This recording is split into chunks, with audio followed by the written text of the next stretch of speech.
നിന്റെ അന്നത്തെ കുണച്ച മെസ്സേജ് കണ്ടപ്പോ അതിന്റെ വാശി കയറി വന്നതാണ് ഞാൻ. എന്തോന്ന് ഉണച്ച മെസ്സേജ്? നീ അയച്ചില്ലേ, നീ ഇങ്ങോട്ടൊന്നും വരണ്ട, അവിടെ നിന്ന് പഠിച്ചാ മതി, ഇങ്ങോട്ട് വന്നിട്ട് എന്ത് ചെയ്യാനെന്നൊക്കെ. ആ, ഈ ദേശത്തിൽ വായിച്ചാൽ നിനക്കതൊരു കുണച്ച മെസ്സേജ് ആയിട്ടേ തോന്നൂ. പിന്നെ എടാ ക്നാപ്പ, അതൊരു സമാധാനത്തിലൊക്കെ വായിക്കണമായിരുന്നു. എങ്ങനെ സമാധാനത്തില്?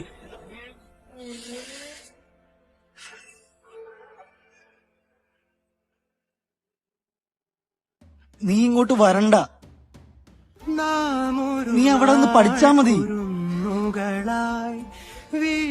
നീ ഇവിടെ വന്നിട്ട് എന്ത് ചെയ്യാനാ?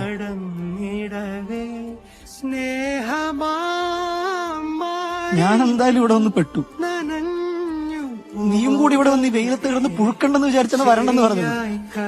അപ്പോഴേക്കും നീ അച്ഛന്റെ വാക്കും കേട്ട് പെട്ടിയെടുത്ത് കൊണ്ട് കയറി പോന്നു. അങ്ങേർക്ക് അവിടെ കാലും കാലും കയറ്റി ടിവിയും കണ്ട് കട്ടൻ ചായ മിച്ചറും കഴിച്ചിരുന്നാ മതി. ഒരു പണിക്കും പോവാണ്ട് ഓരോരുത്തരും 4 പാടൊന്നും കടവും വാങ്ങി വെച്ചിട്ടുണ്ടല്ലോ.